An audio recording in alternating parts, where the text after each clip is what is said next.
다항입니다. 피고인은 김주현 민정수석이 가져온 헌법재판관 후보자 명단이 기초적인 검증을 마친 것으로 알고 있었죠. 예, 저는 사실은 거의 검증을 다 마친 것으로 알고 있었습니다. 당시 그 자리에서 검증과 관련해서 언급하거나 이야기를 나눈 사실이 전혀 없지요. 없습니다. 또한 헌법재판관을 지명한 후 실무적인 후속 절차 등은 관련 실무 담당자들이 당연히 알아서 적절하게 진행한 것이고, 이제 국회 인사청문회 이런 걸 말씀드리는 겁니다. 그리고 문제가 있다면 즉시 보고할 것이므로 당시 그 자리에서 별도로 언급하거나 논의된 바도 없지요. 네, 그렇게 생각했습니다. 예, 그리고 4월 8일 지명 발표하기 전까지 대통령실에서 이 후보자들에 대해서 어떤 문제가 있다는 보고가 일절 없었다는 것이죠. 네, 없었습니다. 그 다음에 이건 참고자료 사안은 제시하겠습니다.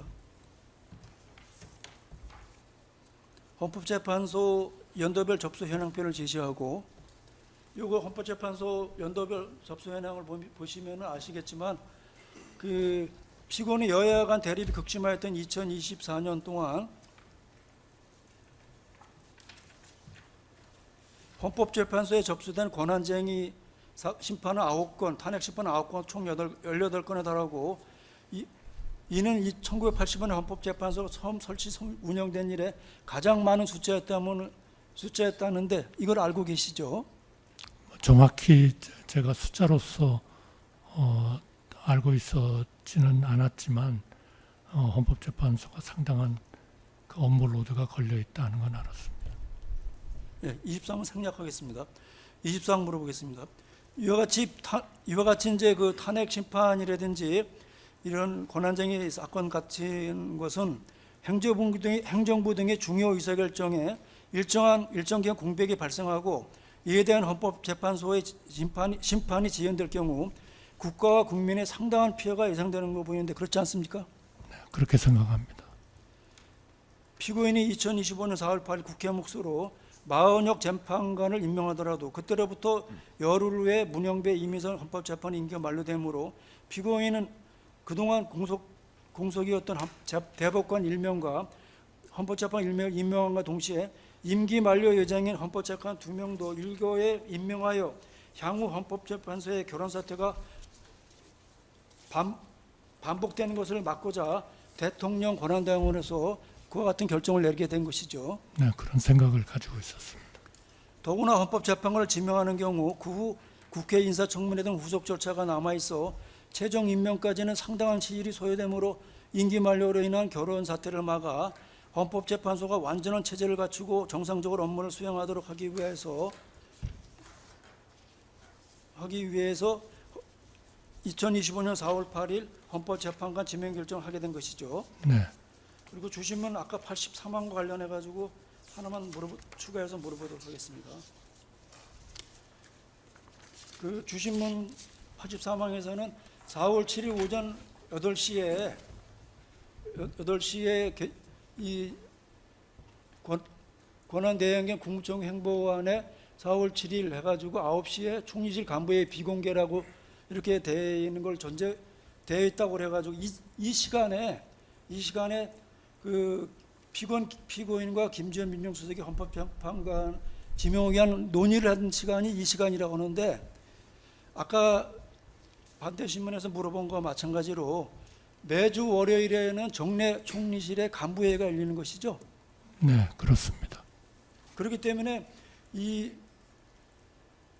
그리고 3월 30일자를 한번 보여드리겠습니다. 3월 30일자 특검 측이 제출한 그 권한대행의 국무총리 행보안에도 3월 30일 총리실 간부회의도 9시에 그 간부회의가 예정되어 있었던 것이죠.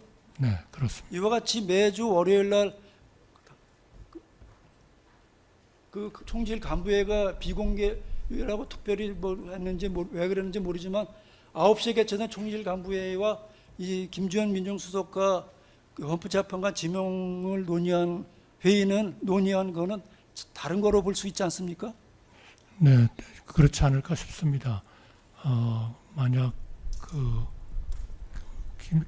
김주현 수석하고 하는 회의를 지칭하는 거였다면 그거를 총리실 간부회의라고 얘기하지는 않지 않았을까 싶은데요. 정확히는 제가 모르겠습니다. 그리고 또 인사 관련 회의를 이렇게 그 어떤 그 공식적인 그 행보 안에다가 넣어가지고 하는 사례가 있는 걸 보신 적이 있습니까? 뭐 별로 없습니다. 예, 이상 마치고 그다음에 추가로 한번. 네. 신문사항 예, 신문사항. 준비되셨나요? 아니 없습니다. 지금 그냥 한두 가지. 아, 많지 않습니까? 예, 많지 않습니다. 특검 신문사항 16항, 17항 관련돼서 좀 질문하겠습니다. 내용은 그 2024년 12월 26일자 대국민 담화 그리고 여야 합의와 관련된 질문입니다. 피고인께서는 여야 합의가 있으면 즉각 임명하겠다라는 취지의 어떤 대국민 담화를 발표하면서 여야 합의를 간곡히 호소한 것이다라는 취지로 진술하신 것 같습니다. 그리고 또 합의의 의미에 대해서는 상호 뭐 양보나 타협을 통해서 완전한 합의가 가장 바람직하지만 최악의 경우에는 국회 표결을 통해서 합의 여부를 판단할 수밖에 없다라는 취지로 답변한 것 같은데요.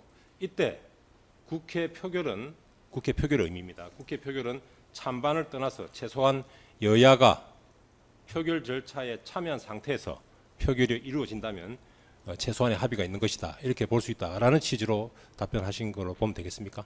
네, 그렇습니다.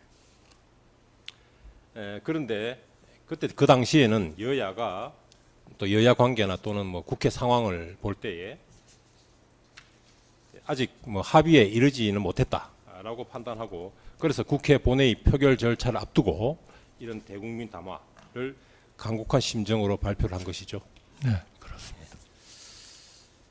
그리고 20항 관련돼서 좀 명확히 하기 위해서 좀 여쭤보겠습니다.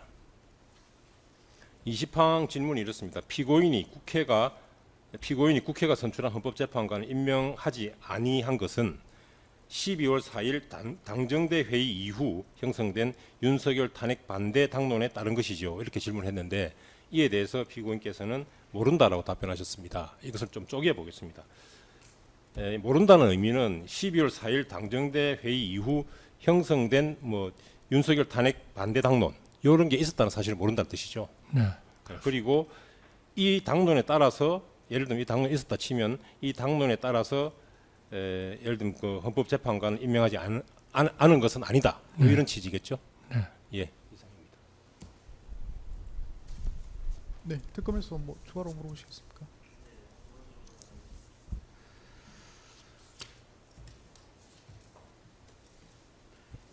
네, 순번 744번 제 141차 비서실장 주재 수석 비서관 회의 안건 2025년 3월 30일자입니다.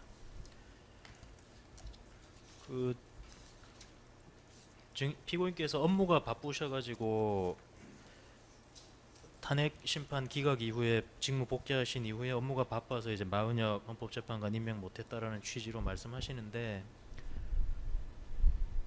그 당시 3월 30일부터 4월 15일까지 이제 국무총리 행보 아닙니다. 여기 보시면 3월 30일에 산불 성금 모금 행사 KBS에서 뭐 방송 가신 것 같고 3월 31일에는 총리실 간부 회의 하셨었고 이때는 뭐 비공개 이런 거 없습니다. 뭐 공개였는지 4월 1일 산불 성금 모금 행사 SBS 방송 나가신 것 같고 또 뭐 군부대 방문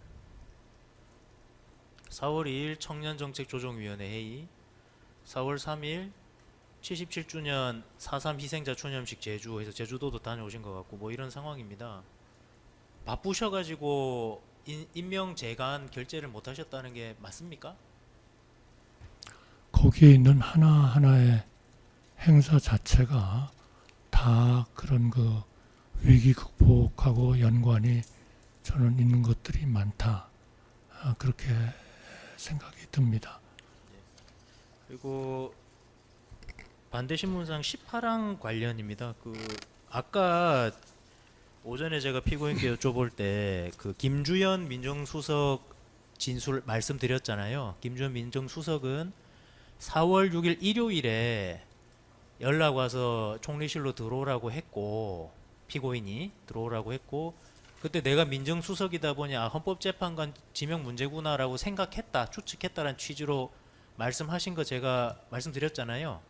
그 피고인께서는 아까 4월 6일인지 7일인지 어느 때인지 잘 모르겠다고 하셨는데 아까 저하고 말씀하실 때도 조금 불분명했었거든요. 그 피고인 지금 어떠세요? 기억이 4월 6일 일요일에 먼저 연락하셨어요?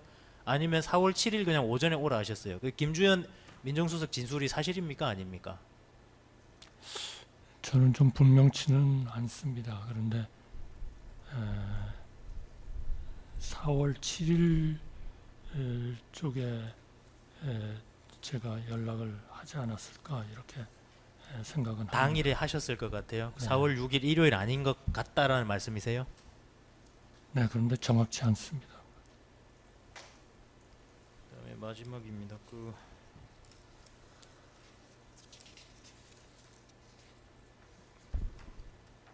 김현성 변호사님께서 이제 특검 신문 사안 관련해서 말씀하신 것 중에 20판 관련인데 제가 아까 피고인이 국회가 선출한 헌법재판관을 임명하지 아니한 것은 12월 4일 당정대 회의 이후 형성된 윤석열 탄핵 반대 당론에 따른 것이지요 했는데 제 기억에는 진술 거부를 하셨던 것 같은데 그때 모른다라고 하셨던가요? 모른다고 답했습니다. 모른다고 하셨었나요? 그러면은 제가 다시 좀 제시 좀 하겠습니다.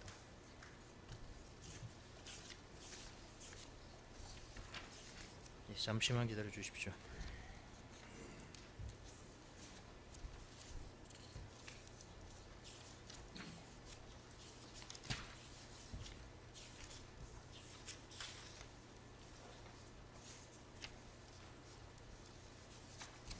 예, 순번 9번 정진석 진술 조서 중 579쪽 14행부터 18행까지 제시하겠습니다. 그럼 제가 아까 좀 이 부분을 다시 더 말씀을 드렸어야 될 것 같은데요. 이 정진석 비서실장 진술입니다. 말씀하신 것처럼 14시경 당정대 1차 회동을 하고 이후 대통령과 면담을 통해 2차 당정대 회동을 통해 당내 컨센서스가 정해진 것이라고 봅니다. 탄핵을 막아야 한다는 것이 대통령 면담에서 나왔던 논의 중 가장 핵심적 결론이었거든요. 그 결론에 따라 추경호 원내대표도 의총을 통해 탄핵 반대 당론을 채택하였던 것입니다. 라고 정진석 비서실장이 말했는데 오후 2시 14시경 당정대 회동에 정진석 비서실장 참석했고 오후 16시 대통령 면담 때도 정진석 비서실장도 참석했습니다. 그러니까 피고인도 계셨고 정진석 비서실장 같이 있었는데 정진석 비서실장 이렇게 진술을 하고 있는데 피고인은 어떻게 생각하십니까? 이 진술에 대해서? 저는 진술 드리지 않겠습니다. 예, 이상입니다. 그 질문의 2차 당정대는 뭘 말씀하시는 건가요? 질문의 2차 예, 질문도 보여드릴게요. 답변에 대해. 예, 답변입니다. 그래서 지금 정진석 피고인이 그 14시에 있었던 거를 1차 당정대로 표현을 하고 16시 때 대통령 면담 때를 2차 당정대라고 표현을 했었습니다. 면담을 예, 면담을 이제 그때도 당정대였긴 했으니까요. 모임 구성원이. 그렇게 진술하고 있어서 그렇게 이제 질문하시는 예, 건가요? 그렇습니다. 예. 네. 예, 이상입니다. 예. 다른 피고인들의 변호인들께도 질문할 기회를 드리겠습니다. 네, 필요하신 분 진행하시면 되겠습니다. 제가 좀 간단하게만 몇 예. 가지만 하겠습니다. 네, 피고인들이 몇 가지 여쭙겠습니다. 네. 최초 12월 26일에 여야 합의가 없다는 이유로 임명을 하지 않겠다고 이제 발표를 하셨습니다. 근데 저는 이제 그 발표하신 것 자체 그리고 여야 합의를 촉구한 그 자체에 대해서는 이 법정에서 특별히 논할 이유는 없다고 생각하고 저는 그렇게 할 수 있었던 우리 한덕수 권한대행의 어떤 그 배경, 이유 이걸 좀 한두 가지 여쭙고 싶거든요. 첫째는 그 당시에 권한대행의 어떤 권한이 이게 실질적 권한이냐 형식적 권한이냐 를 놓고 이론이 있었습니다. 그러니까 대통령 권한대행이 국회에서 추천을 하더라도 임명을 실질적으로 안 할 수도 있고 할 수도 있고 이런 실질적인 임명 권한이냐 아니면 추천을 하면 그에 대해서 반드시 임명을 해야 되는 어떤 형식적인 권한이냐 그런 논의가 있었고 거기에 대해서 대법원이나 헌법재판소가 그때까지는 그 당시까지는 어떤 위법이다, 위헌이다, 해야 된다, 하지 않아도 된다라고 하는 결정을 내린 적이 없거든요. 그러니까 제가 보기에는 그런 배경 하에서는 여야 합의를 할 때까지 내가 임명을 보류하겠다는 판단을 좀 자유롭게 하실 수 있었을 것 같아요. 어때요? 그렇지 않습니까? 그러니까 즉 그 당시에 권한대행께서 이렇게 미루면서 지금 같은 사태, 이게 범죄로 기소돼서 재판받는 사태가 오리라고는 전혀 생각하지 않으셨던 것이죠. 네, 그런 생각은 전혀 하지 않았습니다. 그 이유는 어디에도 그것이 미루는 것이 위법이라서 범죄가 된다 이렇게 얘기한 사람도 없고 선언한 사법기관도 없고 이 학설은 갈리고 있었고 그랬던 것입니다. 그렇죠? 네, 근데 쭉 다른 말은 없겠습니다. 답변하시는 걸 들어보면 그 국회 몫의 헌법재판관과 관련해서는 한덕수 피고인께서는 좀 더 여야 간에 합의를 하라 이걸 계속 답변하셨던 것 같고 대행의 권한에 대해서 고민을 하셨다는 취지는 답변하실 때는 안 나왔던 것 같거든요. 아니 지금 제가 질문은 그렇게 하시는데 묻는 취지는 그 고민은 네네 처음부터 있었던 거죠. 처음부터 권한대행의 그 국회목도 포함해서 그 임명이라는 것이 어떤 개념이냐 하는 것에 대한 논의가 있었고 거기에도 우리가 비교적 익숙한 학설처럼 그 세 가지 현상유지적이냐 현상유지를 국한될 필요가 없느냐 아니면 저 권한대행이 무한대의 그런 그 대통령 권한을 행사할 수 있는 거냐 하는 것은 처음부터 계속 중요한 그 이 문제에 관해서는 토픽으로서 계속 있었던 걸로 그렇게 생각합니다. 뭐 그렇게 정리를 하시면 뭐 그렇게 알겠습니다만은 앞에 대답하셨을 때는 계속 이제 여야 간의 합의를 계속 말씀하시길래 그러니까 이제 만약에 대행의 권한에 대해서 또 고민이 계셨으면 국회 몫이지만 권한 대행이 그렇게 임명하는 게 맞는 건지 고민이었고 여야 간의 합의를 더 충실히 하시는 게 좋을 것 같다. 이렇게 대답하셨으면 그렇게 이해를 할 것 같은데 앞에 부분에 계속 합의 문제를 말씀하시길래 여쭤보는 거였습니다. 저는 오히려 그런 학설도 갈리고 여러 가지 국론의 분열이라 할까요? 사회적인 갈등 또 정당 간의 생각의 차이 이런 것들이 굉장히 있기 때문에 그런 것들에 대한 하나의 좀 그 정당성이라 할까 이런 것들을 확보할 수 있는 방안이 여야 합의가 하나의 중요한 역할이 될 수 있지 않냐.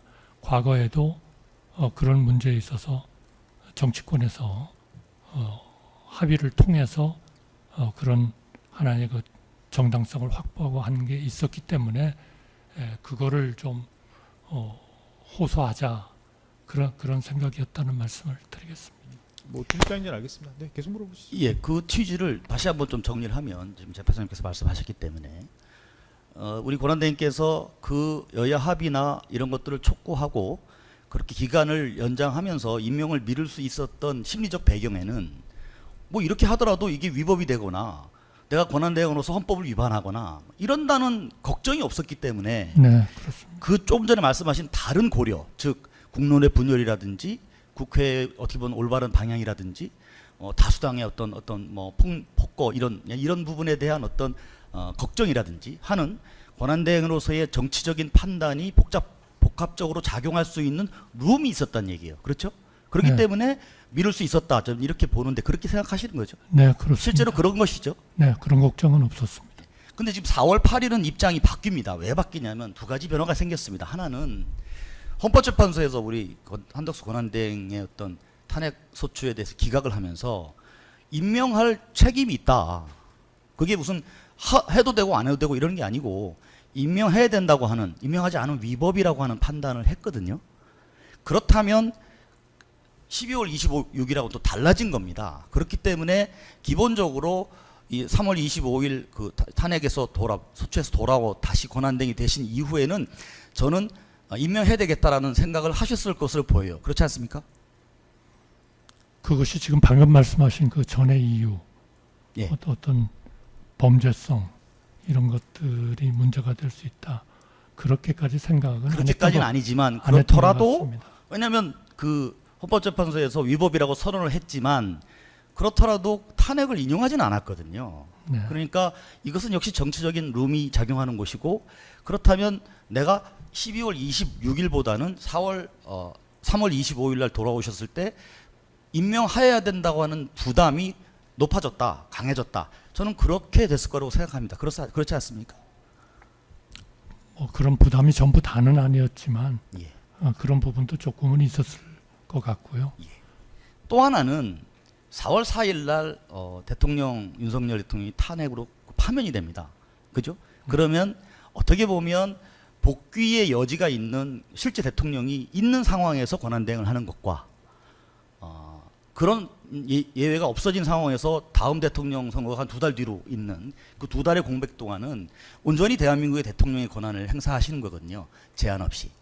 그렇다면 비어있는 헌법재판관이나 대법관을 임명 지명하는 것이 권한대행으로서 지금 현재 그 대통령이 탄핵되고 난 이후의 권한대행으로서는 좀 더 적극적으로 권한을 행사할 수 있다라고 하는 판단이 작용했을 것 같아요. 안 그렇습니까? 네, 그렇습니다. 그렇죠. 그런데 바로 임명하지 못하고 좀 미룹니다. 그죠? 미뤄요. 3월. 근데 아까 그 미루는 이유를 2가지 말씀을 하셨어요. 하나는 산불 얘기를 하시고 뭐 대외 경제 뭐 이런 말씀을 하셨는데 저는 그렇지 않다. 그거 말고 다른 이유도 있다고 생각하는데 그게 대표적인 게 이유가 뭐냐면 윤석열 대통령의 탄핵 결정이 임박해 있었습니다. 3월 중순부터 곧 죄송합니다, 변호사님. 재판장이 지금 피고인이 말한 건데 변호인이 본인 생각을 얘기하면서 지금 이건 부적절한 신문 방식인 것 같습니다. 피고인이 스스로 이런 사유라고 했는데 거기서 지금 변호인께서 추가를 하시면은 아니 근데 지금 제가 그 뭐 생각하는 제가 저기 우리 저 권한대행의 입장을 한번 이렇게 이런 거 아니냐고 여쭤보는 거예요. 의견서로 제출되어야 될 부분이라고 생각합니다. 제지해 주십시오. 의견서에 담는 게 어떠신지. 네, 뭐 너무 그래서 좀 질문 자체가 너무 이렇게 짧게 하겠습니다. 짧게. 예, 입장 정리해서 그냥 맞냐 틀리냐 이렇게만 물어보신 취지로 보여서 네, 짧게 사실은 하겠습니다. 예, 예. 뭐 유도하시는 그런 정도 허용하더라도 좀 약간 많이 나가신 것 같습니다. 그래서 이제 알겠습니다. 예. 마무리하시기 바랍니다. 예. 마무리하시고 그 부분은 뭐 주장으로서 의견서로 내시기 바랍니다. 네.